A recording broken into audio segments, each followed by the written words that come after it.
There's a popular quote that says, birds of the same feather flock together. When you look at your friends, when you look at the circle around you, you can't just hate on them because they're merely a reflection of you. You chose them.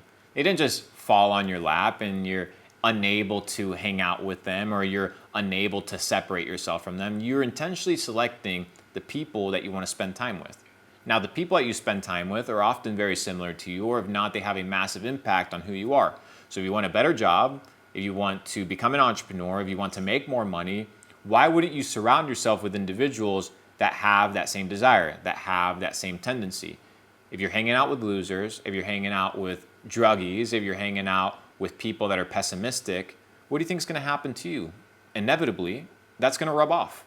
If you're hanging out with successful people, people that have a desire to make money, to get fit, to level up, eventually that will also rub off because the influence of many impacts everybody, not just you, but it also impacts me. So I'm intentional, keyword intentional, about who I surround myself with. So if you want to level up, you need to not only level up your circle, but you need to level up yourself. Why? Because losers hang out with losers and winners hang out with winners. So if you're going to hang out with a circle of winners, you need to level up and provide value or be perceived as a person of value. Now, that doesn't necessarily mean you need to be an equal, but it necessarily means that you have to be in a situation where people appreciate your presence. You always want to be the person that's invited in the room.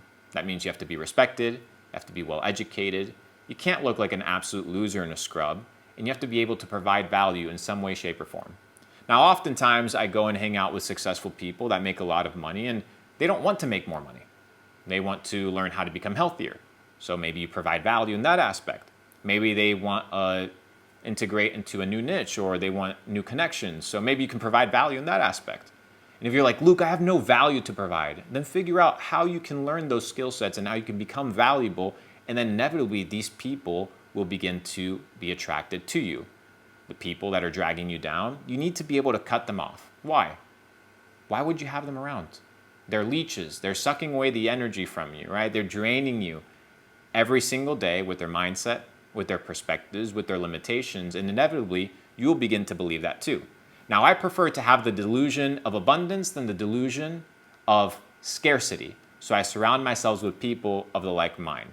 And once I surround myself with them, I want to make sure that they want to keep me around. And that means that I need to provide value by understanding them. And if I can't provide value, I will go back, work on myself, refine myself to be in a situation where I can provide value.